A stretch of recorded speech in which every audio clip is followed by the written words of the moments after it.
Black and হোৱাইটৰ বটলটো তেখেতে দিছিলে শ্যামকানু মহন্তই হোটেল লবিত, সেইটো বস্তু উইটনেছৰ দ্বাৰা কোৱা আছে। তো সেইখিনি কথা অনাৰেবল কোৰ্টে কৈ দিলে যে তাত মদৰ বটলো শ্যামকানু মহন্তই দিছিলে।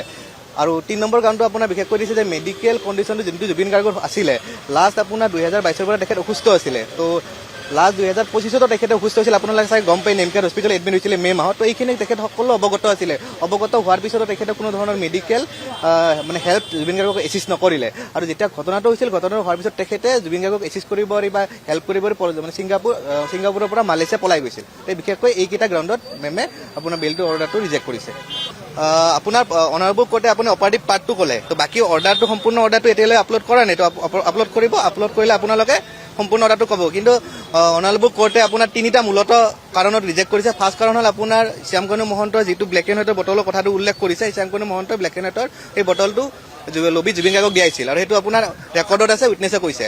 দ্বিতীয় কথা, আপোনাৰ যেতিয়া জুবিন গাৰ্গৰ অসুস্থ আছিল, জুবিন গাৰ্গৰ আজি 2022 পৰা টোটেলি জুবিন গাৰ্গ অসুস্থ, আৰু সেই মেডিকেল কণ্ডিশ্যনটো সম্পূৰ্ণ অৱগত আছিল শ্যামকানু মহন্ত। তো গতিকে জুবিন গাৰ্গৰ তেনেকুৱা অৱস্থাত জুবিন গাৰ্গক মানে তেখেতে মেডিকেল কণ্ডিশ্যনত একো হেল্প নকৰিলে, মানে মেডিকেল যিখিনি টেক কেয়াৰ কৰিব লাগিছিল তেখেতে নকৰিলে। 3 নম্বৰতে যেতিয়া জুবিন গাৰ্গৰ ঘটনাটো হৈছিল, হোৱাৰ পিছত জুবিন গাৰ্গৰ টেক কেয়াৰ কৰিব এৰি তেখেতে ছিংগাপুৰৰ পৰা মালয়েছিয়া পলাই গৈছিল। বিশেষকৈ মূলতঃ এই 3টা কথা অনাৰেবল কোৰ্টে আপোনাৰ অপেন কোৰ্টত কৈছে।